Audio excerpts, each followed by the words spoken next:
L'initiative globale contre la criminalité transnationale organisée veut soutenir une enquête sur les économies illicites et l'instabilité en Afrique de l'Ouest. Selon l'organisme de lutte contre la criminalité transfrontalière, il existe un lien entre les économies illicites et la persistance du terrorisme en Afrique de l'Ouest. Le but de cette enquête est d'arriver à identifier les liens réels entre les économies illicites et les conflits créant l'instabilité dans la sous-région. L'initiative globale cherche à ouvrir de nouvelles lignes d'analyse pour apporter des solutions créatives aux défis du crime organisé. À partir des résultats de cette enquête, Initiative Globale compte créer une plateforme d'échange et de collaboration entre les gouvernements, les sociétés civiles, les universitaires, le secteur privé et d'autres acteurs. Cette enquête sera conduite par des journalistes issus des pays côtiers les plus exposés à la menace terroriste, surtout ceux résidant dans les zones à conflit et qui ont une compréhension démontrée des activités criminelles au sein d'un écosystème de conflits et une connaissance des contextes sociopolitiques locaux.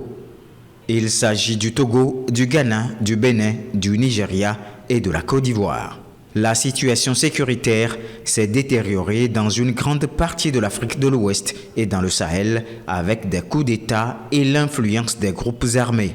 Ces groupes armés gagnent de plus en plus de terrain, étendant ainsi leur influence. Ils sont en grande mesure financés par des économies illicites telles que l'extraction illégale d'or, le vol de bétail, le trafic d'armes et les enlèvements, en particulier dans les zones frontalières.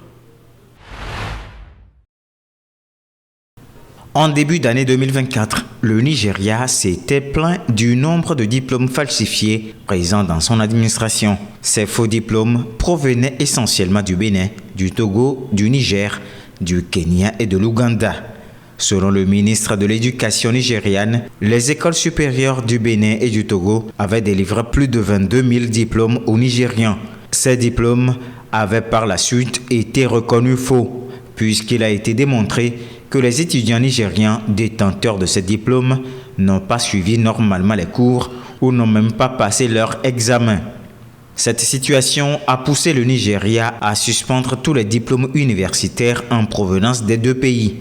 8 mois après, le Nigeria a procédé à une levée partielle de cette suspension suite aux vérifications d'authenticité de certaines universités. Ainsi, le Nigeria reconnaît désormais les diplômes délivrés par l'Université de Lomé, l'Université de Kara, l'Université catholique de l'Afrique de l'Ouest UCAO. Côté Bénin, 5 universités sont aussi jugées dignes. Il s'agit de l'Université d'Abomey-Calavi, l'Université de Parakou, l'Université nationale des sciences, technologies, ingénierie et mathématiques, l'Université africaine de développement coopératif et l'Université nationale d'agriculture. La suspension de l'évaluation des diplômes en provenance du Bénin et du Togo faisait suite à une enquête du média Daily Nigerian. L'enquête a révélé qu'un journaliste infiltré avait obtenu un diplôme sans suivre les cours et sans même passer d'examen en seulement quelques semaines. La production et la vente de marchandises contrefaites constituent un problème pour l'État togolais dont le coût se chiffre à plusieurs milliards de francs CFA. Cette situation a aussi de sérieuses répercussions économiques et sanitaires sur le pays et surtout sur les consommateurs. Médicaments, produits alimentaires de première nécessité, de contrefaçon entre autres, ont envahi les marchés togolais au point où il est souvent difficile pour les consommateurs de distinguer les originaux de leurs copies. Face à ce fléau, le ministère du Commerce, en collaboration avec l'Office togolais des recettes OTR, part en guerre en lançant une application mobile destinée à lutter contre les contrefaçons. En effet, il s'agit de la mise à la disposition des consommateurs d'une application baptisée Applisam pour solution automatisée de marquage. Selon le ministère et l'OTR, cette application va permettre aux consommateurs de scanner les produits à l'aide de leur téléphone Android afin de vérifier la légitimité et la qualité des produits, notamment les boissons alcoolisées, non alcoolisées, les eaux minérales et les tabacs. Rappelons que c'est depuis 2020 que l'OTR a lancé le système automatisé de marquage SAM pour améliorer la sécurité et l'authenticité des produits concernés. Ils enfilent un gilet de sauvetage pour aller au travail. Toute la semaine, ces Nigérians prennent le bateau pour traverser la lagune de Lagos. Dans la mégalopole aux 20 millions d'habitants, le transport fluvial est devenu indispensable pour désengorger les routes. Ivy Jeanneid, employée dans les télécoms, est devenue une adepte. Vous prenez votre petit déjeuner à la maison, vous venez ici, vous montez dans le bateau et 30 minutes plus tard, vous êtes de l'autre côté. C'est beaucoup plus facile. Le bateau privé est cher, contrairement à celui des transports publics. Je fais donc au moins 80% de mes trajets comme ça. Pour le moment, le transport fluvial représente 2% du trafic. Mais la métropole de Lagos a pour objectif d'atteindre les 10%. 15 lignes de ferry, avec plus de 75 bateaux électriques, doivent entrer en service. Un investissement colossal. 410 millions d'euros seront injectés pour financer les voies navigables de l'État de Lagos et des ferries électriques seront introduits dans le secteur. Les embarcadères et les terminaux existants seront modernisés. Pour en finir avec les embouteillages, Lagos tente d'inciter ses habitants à revoir leur rapport à la voiture au profit de transports alternatifs. En triplant le nombre de passagers des ferries électriques, les autorités espèrent aussi réduire les émissions de dioxyde de carbone. Une chose que nous devons améliorer si nous voulons aller plus loin, c'est mettre en place la voie d'accès à la lagune, le parking sur la jetée, standardiser la jetée, nettoyer les épaves et les déchets sur l'eau. Grâce à sa lagune, Lagos pourrait améliorer les conditions de vie de ses habitants et redessiner les flux la traversant. D'après les projections, d'ici la fin du siècle, la mégalopole sera la ville la plus peuplée au monde. Nabintou Rugusha est une survivante. Sa maison se trouve à proximité du temple, de la foi naturelle judaïque et messianique vers les nations, un mouvement mystico-religieux dont les membres étaient pris pour cible il y a un an par la garde républicaine. Ici, à l'intérieur de la maison, tous ceux qui avaient fui ont tous été tués. Un petit enfant et moi, on a survécu. Ils tiraient dans tous les sens. Regardez les traces des balles partout. Regardez, les traces des balles sont partout. Certaines ont touché le ventre du garçon. Alors ils m'ont demandé de le transporter. C'est grâce à ça que j'ai survécu, parce qu'ils s'apprêtaient à me tirer dessus. Beaucoup de gens sont morts ici. Le 30 août 2023, les membres du mouvement devaient manifester pour réclamer le départ de la MONUSCO, cette mission de l'ONU dont ils voulaient dénoncer l'incapacité à juguler la violence dans cette partie du Nord Kivu. L'arrivée de la garde républicaine sur place avait tendu la situation et dans la confusion, les militaires congolais avaient tiré sur les membres du groupe, faisant selon le bilan officiel plus de 50 morts. Un épisode qui a traumatisé Nabintou et l'a convaincu de rejoindre les rangs du mouvement mystico-religieux et ses membres réunis ce vendredi pour un hommage aux fidèles tués ce jour-là. Pour le prévenu Kalamba Mikombe Mike. Peu de temps après, en octobre, un procès avait eu lieu. Un tribunal militaire condamnait à mort le colonel de la garde républicaine à Goma, une peine souvent commuée en perpétuité dans le pays, ainsi que 3 autres soldats à 10 ans de prison. Mais les membres du mouvement, aussi surnommés par ici Wazalendo, réclament encore justice, en exigeant des indemnités pour les familles des victimes et la libération des fidèles emprisonnés depuis un an. Parce que la seule faute qu'ils ont commise, c'est d'avoir échappé au carnage. Et donc, pour les tueurs, pour les assassins, il fallait qu'on assassine tout le monde. Et comme il y a eu des rescapés, il fallait donc les mettre en prison. C'est pour nous une occasion de demander la libération de ces 63 Wazalendo qui ont été condamnés injustement et qui continuent à croupir dans la prison Munzenze. À Goma, la souffrance, la colère et les demandes des membres de ce groupe sont partagées.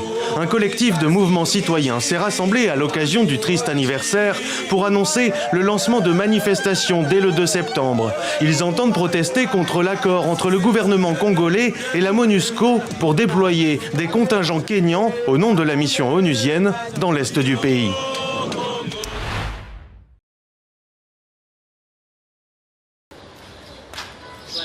Déterminée à faire entrer plus de femmes sénégalaises dans le cercle fermé des beatmakers, la productrice de musique Aminata Thiam propose un cours de beatmaking réservé aux femmes au sein de la Maison des cultures urbaines du Sénégal à Dakar.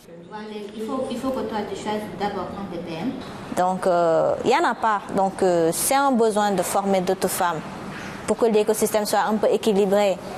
D'accord ? Parce qu'on a besoin de compositeurs et de compositrices, pas seulement pour la musique, mais aussi pour l'audiovisuel, pour le cinéma. Aminata Thiam déplore qu'il n'y a que 3 femmes beatmakers au Sénégal. Avec ses cours, elle espère que plus de femmes seront actives dans ce domaine. Si on voit plus de femmes faire l'activité, ça va encourager d'autres femmes aussi à intégrer l'activité. Donc, prioritairement, si on forme déjà des femmes capables de réaliser dans ce secteur-là, ça va encourager d'autres femmes aussi à nous rejoindre. Les femmes sont encore largement sous-représentées dans le domaine du beatmaking comme dans tous les secteurs de la scène hip-hop florissante du pays. Les femmes ne sont pas vraiment représentées dans ce genre de domaine. Donc je pense que c'est une bonne initiative de la part de Mia de vouloir mettre les femmes en avant. Aujourd'hui, 80% des stars de la culture urbaine sénégalaise sont issues des quartiers populaires. Cependant, les femmes sont encore largement sous-représentées. Mais elles ne sont pas encore nombreuses, alors qu'aujourd'hui, avec les derniers recensements de l'Agence nationale de la statistique et de la démographie, plus ou moins les hommes et les femmes sénégalaises, c'est les mêmes ratios, plus ou moins. Je pense 50-50 environ. Donc pour moi aussi, dans la démocratisation des équipes urbaines, il faut un travail profond à faire pour permettre aux jeunes femmes de s'approprier de cette culture, de ne pas avoir peur. Après 6 semaines de cours, les élèves sont désormais capables de produire leur propre rythme.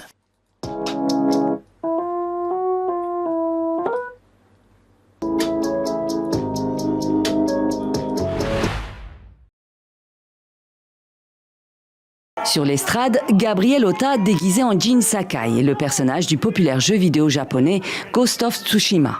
Derrière lui défile une demi-douzaine de personnages de manga et de séries d'animation.